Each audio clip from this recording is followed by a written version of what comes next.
सदर साहब ने एक ख़त लिखा है वज़ीर-ए-आज़म, निगरान वज़ीर-ए-आज़म को, और उन्होंने लेवल प्लेइंग फील्ड का मुतालबा किया है तमाम सियासी जमातों के लिए, और बड़ी तशवीश का इजहार किया है कि जो सियासी लोग जिनकी जबरी गुमशुदगी हो जाती है और जिनकी सियासी वाबस्तगियाँ तब्दील करवाई जा रही हैं, और इसी तरीके से वो ख़वातीन पोलिटिकल वर्कर्स जिनको तवील अरसे से पकड़ कर कैद में रखा गया, इसके ऊपर उन्होंने ख़त लिखा। उन्होंने कहा कि इलेक्शन प्रोसेस जो है क्रेडिबल और ट्रांसपेरेंट होना चाहिए, जिसके ऊपर लोगों का एतमाद और यकीन हो, ट्रस्ट वो जो है, लोगों का एतमाद जो है उसको नुकसान नहीं पहुंचना चाहिए।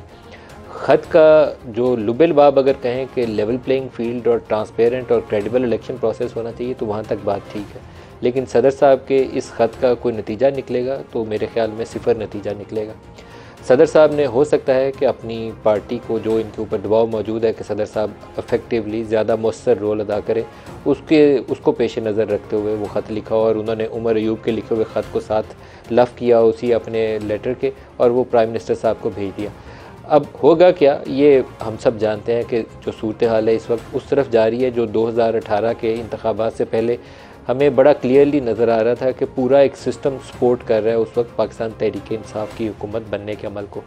जो इलेक्शन से पहले का एक प्री पोल रिगिंग का प्रोसेस होता है, उसमें ये होता है कि इलेक्टेबल्स की सियासी वाबस्तगियाँ तब्दील कराई जाती हैं, और जो लगता है कि PTI अगर उस वक्त फेवरेट थी या लाडली जमात थी या इमरान खान लाडले थे, तो इनके मद्दे मुकाबल जो दूसरी जमात के जो लोग इलेक्शन में हिस्सा ले रहे होते हैं, उनके मुकाबले में एक के मुकाबले में 4-4 बंदे खड़े कर देते हैं ताकि उसका वोट तकसीम हो जाए।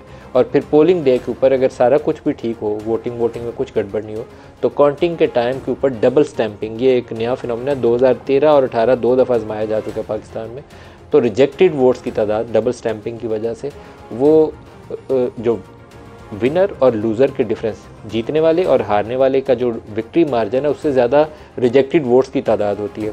अगर जो फ़र्क रह जाता है ना, अगर 2-2.5-3 हज़ार का, वो मोरे मार के पूरा कर लेते हैं। ये जो RTS बैठ गया और वो रिज़ल्ट मैनेजमेंट सिस्टम था 2013 में, वो बैठ गया, तो उसके काफ़ी फ़ायदे इस तरह के हैं कि आप रिजेक्टेड वोट्स की तादाद बढ़ा देते हैं, उससे आप पसंद के बंदे को, जो क्लोज़ मार्जिन, नैरो मार्जिन वाली सीट्स हैं, उसमें ये फार्मूला बहुत अच्छे तरीके से काम आता है। अगर 2013 के लाडले इमरान खान थे तो बड़ा क्लियर, 2018 के तो बड़ा क्लियरली नज़र आ रहा है कि 2024 के लाडले नवाज़ शरीफ होंगे। 2018 के इंतखाबात में तमाम वो जमातें जो इस्टेब्लिशमेंट के करीब जानी जाती हैं, MQM हो, बाप पार्टी हो, ये सारे की एक लीनिंग इलेक्शन प्रोसेस के अंदर खुला के नज़र आ रही थी कि ये पाकिस्तान तहरीक इंसाफ के इत्तेहादी हैं। और फिर जो कमी रह गई थी वो आज़ाद उम्मीदवारों को जहाज़ों में भर के जहांगीर तरीन ने इस्टेब्लिशमेंट की मदद से उनको बनी गाला पहुँचाया, और वहाँ पार्टी फ्लैग उनको पहना के उनको PTI हुकूमत का इत्तेहादी या उसका हिस्सेदार बना दिया। वही अब सारी फेवर्स जो हैं वो नवाज़ शरीफ को मिलेंगे। क्या ये प्रोसेस दुरुस्त है? As a matter of principle ये प्रोसेस गलत है। मकाफात अमल तो हम इसको कह सकते हैं कि हुआ है इमरान खान के साथ, लेकिन 2018 के इंतखाबात ने आज हमें इस हाल तक पहुँचाया है कि हम इकॉनमी जो है ज़मीन तक गिर चुकी है, बुरे हालात में है इकॉनमी। जो पाकिस्तान में 9 मई के वाक़यात हुए, ये रिज़ल्ट है, फॉल आउट है उस तमाम प्रोसेस का कि आपने इंजीनियर किया है पूरे पॉलिटिकल प्रोसेस को। तो ये इंजीनियरिंग जो थी, पॉलिटिकल इंजीनियरिंग, उसने पाकिस्तान के अंदर पोलराइजेशन भी पैदा की, इस मुआशरे के अंदर, इदारों के अंदर टकराव वाली कैफियत पैदा की। और आज सूरत हाल यह है कि इमरान खान जेल में है, और नवाज़ शरीफ जिसको जेल की सज़ा दिलवाई गई थी, वो मतवक्को अगले वज़ीर-ए-आज़म के तौर पर ख़ुद को पोजीशन करके बैठे हुए हैं। अब क्या होगा आइंदा इंतखाबात में भी अगर इस अमल को दोहराया जाता है तो क्या नतीजा मुख्तलिफ होगा? मेरा नहीं ख्याल है नतीजा मुख्तलिफ होगा। साल 2 साल का वो जो एक होता है ना हनीमून पीरियड, वो गुजरता है तो फिर पता चलता है कि आप कितने बड़े मसाइल में घिसे हुए हैं।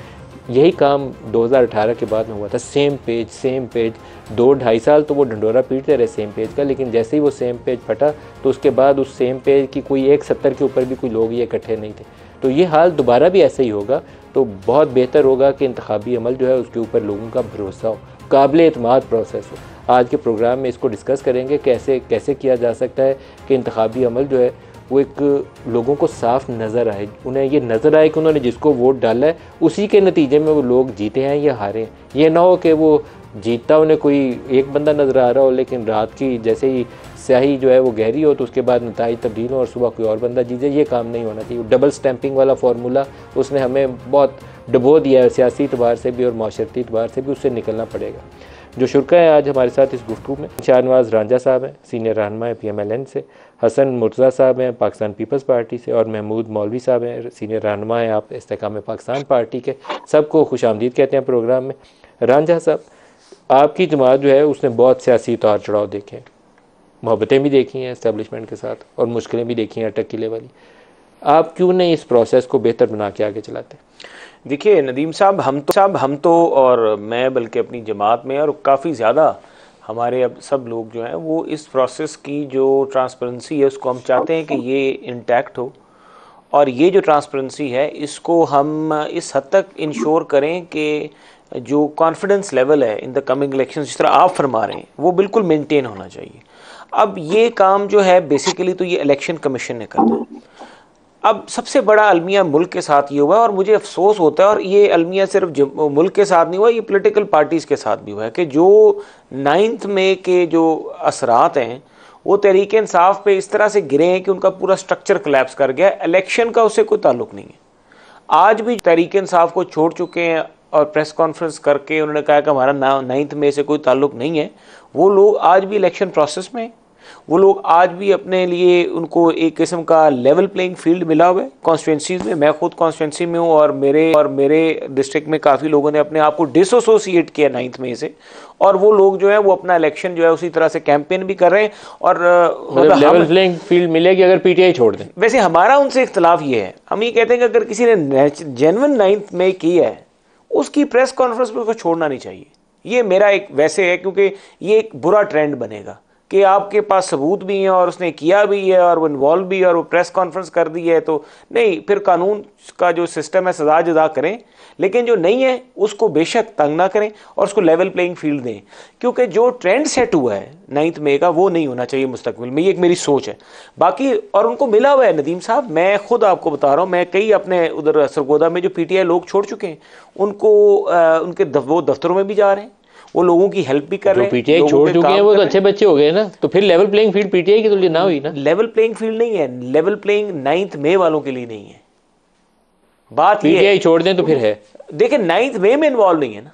अगर 9 मई में कोई इन्वॉल्व है, इनकी वो खातून थी वो अब्बास, तो वो मैं तो अंदलीब अब्बास, मेरी हाँ, वो उस एक ही गाड़ी में वो सवार नजर आती हैं, वो लड़की अंदर जेल में रखता हूँ, और वो अंदलीब अब्बास ने प्रेस कॉन्फ्रेंस कर लिया तो उसकी माफी है। या दोनों की माफी करें, जो एज ए मेट्रो प्रिंसिपल खातून थी, दूसरी लड़की को उसको खदीजा को उसको भी कर देते तो बेहतर होता। मैं सर ये कह रहा हूँ कि everyone shall be treated equally, और अगर आप नहीं करेंगे तो फिर यही बात होगी जो आप कह रहे हैं, कल कोर्ट ऑफ लॉ में उनको रिलीफ मिलेगा। महमूद मौलवी साहब, हसन मुर्तज़ा साहब, ये लेवल प्लेइंग फील्ड वाला, अभी भी बिलावल की हमने वो प्रेस कॉन्फ्रेंस सुनी तो बिलावल कह रहे हैं कि पीपल्स पार्टी को लेवल प्लेइंग फील्ड नहीं मिल रही। तो ये प्रोसेस जो है इसके क्रेडिबिलिटी के ऊपर सवालिया निशान एक बड़ी सियासी जमात जो है पाकिस्तान तहरीक इंसाफ, वो तो चलो इस वक्त ज़ेर ताब है, वो तो उठा ही रही थी। पीपल्स पार्टी जो इत्तेहादी थी PDM की हुकूमत में, वो भी कह रही है कि लेवल प्लेइंग फील्ड नहीं है। क्या हो गया? बहुत शुक्रिया जी। मोहसिन शाहनवाज साहब मेरे लिए बड़े मोहतरम है, एक ताल्लुक भी है और अपनी अपनी सियासी वाबस्तगी भी है। बिल्कुल सही कह रहे हैं जी, जिन लोगों ने डिसएसोसिएट किया है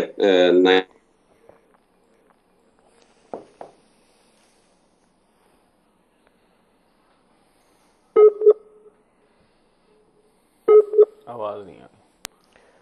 हसन मुर्तज़ा साहब, आपकी आवाज़ हमें कुछ आने में दुश्वारी है यहाँ पर स्टूडियोज़ में, दोबारा आपको कनेक्ट करते हैं, दोबारा रब्ता करिएगा जी उनसे।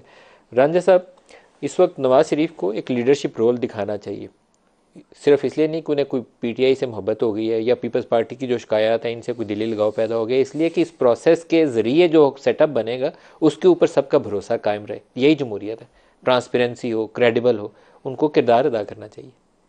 ये मैं यकीनी तौर पिछले इलेक्शन में वो जेल में थे ना, उनके ऊपर वो पनामा और इकामा था, सारा कुछ था, तो क्या वो भुगतने के बाद नवाज शरीफ को उससे बाहर निकालने के लिए पाकिस्तान को किरदार नहीं अदा करना? देखिए, हम बिल्कुल ये चाहेंगे कि पाकिस्तान की सोसाइटी की एक बहुत बड़ा फैब्रिक है, जो एक बहुत बड़ा सेगमेंट है हमारी सोसाइटी का, जो इस पूरे 9 मई के बाद जो इसमें इन्वॉल्व है।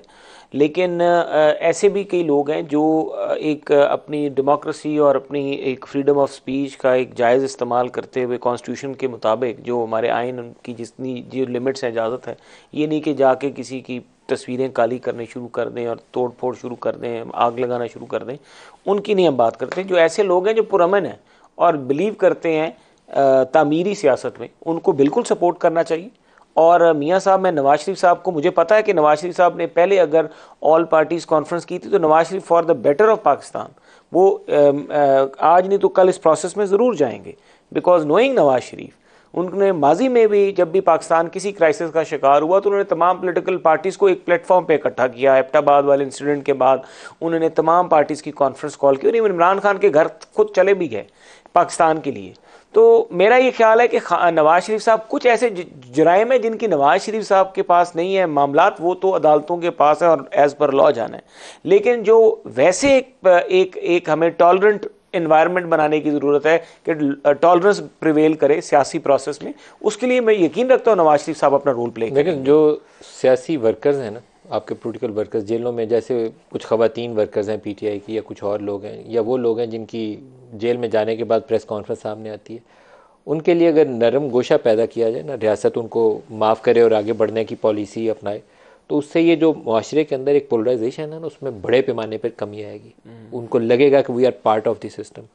9 मई को ना वो डिफेंड कोई पहले कर सकता था ना अब करेगा। हो सकता है कि उस माफ़ी के अमल से उन्हें शर्मिंदगी का भी एहसास ज़्यादा हो कि ये हमने जलाओ गिराओ करके गलत काम किया, बाकी लोगों ने हमारी माफ़ी दिलवाने में हमारी मदद की। ये रवैया अपनाने की ज़रूरत है। जेलों में बंद करके हम उनसे कुछ निकाल नहीं पाएंगे। पाकिस्तान में पोलराइजेशन बरकरार रहेगी। मैं आप दुरुस्त फरमा रहे हैं। जो लोग इन बेगुनाह हैं और जिनका कोई जुर्म नहीं है, उनको आप बिल्कुल अब ना, उनके साथ कोई ज़्यादती नहीं होनी चाहिए। और मैं भी ये राय रखता हूँ यकीनी तौर पे नहीं होनी चाहिए। हाँ, लेकिन जिन्होंने जलाओ घिराव किया है और जिनकी वीडियोज़ हैं, एविडेंस मौजूद है, जो मौके के ऊपर मौजूद थे, जिनकी लोकेशन वहाँ की निकली है और फिर उसके बाद वीडियो उनकी कोई सीसीटीवी कैमरा की किसी की फुटेज है, तो ऐसे लोगों को अगर हम उसके बारे में, मतलब सज़ा जदा का निज़ाम तो ये है ना कि या तो फिर एक आम माफ़ी, एक रियासत के तमाम अदारे, जुडिशरी भी, नवाज शरीफ साहब भी और अफवाज पाकिस्तान भी, जो कि मुद्दई हैं जिनके ख़िलाफ़ ये सारा कुछ हुआ है, अगर वो सारे इस बात पे बैठ के कोई आगे मुस्तकबिल का लाएमल बनाएं, सारी सियासी जमातों को भी साथ में रखते हुए, तमाम पाकिस्तान की सियासी जमात, यकीनी तौर पे एक कलेक्टिव हल निकाला जा सकता है।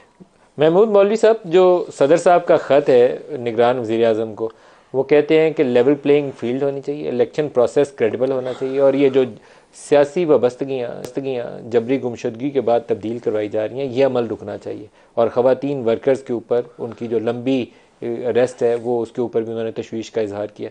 आपका इसके ऊपर क्या रद्द-ए-अमल है?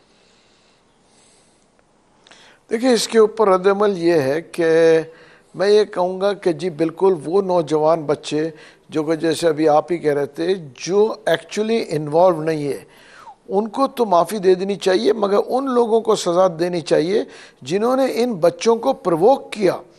देखिए ना, इनके माइंडसेट ख़राब किया, इनको प्रवोक किया कि जी आए यहाँ पे जाएं और आर्मी अगेंस्ट इनको खड़ा किया। उन लोगों को कैफरे किरदार तक लाना पड़ेगा। अब देखिए ना, मैं ये कहूँगा कि जैसे मैं सुप्रीम कोर्ट से भी जो है रिक्वेस्ट करूंगा कि ये जो इन्होंने मिलिट्री कोर्ट्स ख़त्म किए सिविलियंस के लिए, अभी आप देखें 2 दिन कबल ही वो अटैक हुआ, ठीक है ना, 2-3 जो है 8 हमारे लोग शहीद हुए। इन ऐसे जो जराइम के लिए तो मिलिट्री कोर्ट्स के अलावा कोई इलाज ही नहीं है। आप मुझे बताएं ना कि सिविल कोर्ट्स में चला के इनको सालों लगा के फिर छोड़ देना चाहिए। जब तक जो है रेट ऑफ द गवर्नमेंट नहीं होगी और सख्ती नहीं होगी, तो ये जो, मैं तो ये कहूँगा, ये टेररिस्ट एक्टिविटीज़ जो है, इनको किसी तरह ख़त्म करना चाहिए। ये बच्चे जो गए इनको प्रवोक किया गया आर्मी के, इन लोगों को जो कि एक्चुअल मुजरिम नहीं है, इनको भी छोड़ देना चाहिए।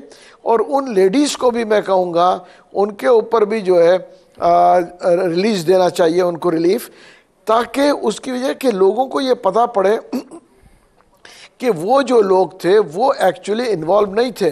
देखिए, जब आप किसी मॉब को लेके जाते हैं, मैंने पहले भी अपने कई शोज़ में कहा, मॉब को अगर आप सब्ज़ी मंडी के ऊपर ले जाएंगे और सब्ज़ी वालों के अगेंस्ट आप नारे लगाएंगे और प्रवोक करेंगे, तो वहाँ तो लूट मार पूरी सभी मार्केट लूटी जाएगी। उन लोगों का कसूर नहीं है। कसूर हमेशा मैं कहूँगा जो प्रवोक कर रहे हैं, जो इसको जो है मास्टरमाइंड से, उनको सज़ा मिलनी चाहिए।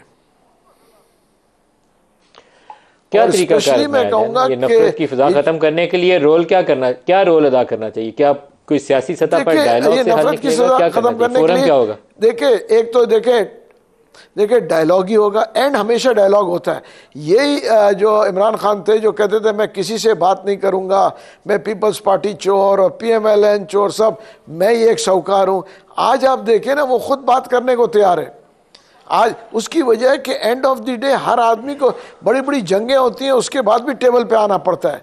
ये जिस वक्त हम हमारे जो सियासतदान, आज तो मेरे ख्याल में उन्होंने एक 4 रुकनी पॉलिटिकल एंगेजमेंट के लिए कमेटी तश्कील दे दी है, जो एक दुरुस्त कदम है। सियासी जमातों से, जैसे मौलाना फजलुर रहमान से उनके लोग बिल्कुल देखिए दुरुस्त कदम है। मैं आपको बताऊं ना, बिल्कुल उसी पीपल्स पार्टी को जो ये बुरा भला इतने मतलब अजीब अजीब लफ्ज इस्तेमाल करते थे और लोग जो है गालम गलोच देते थे, 3 दिन कबल जो है वो कराची में वो उनके पास गए थे कि जी हमारे डिप्टी मेयर बना दो।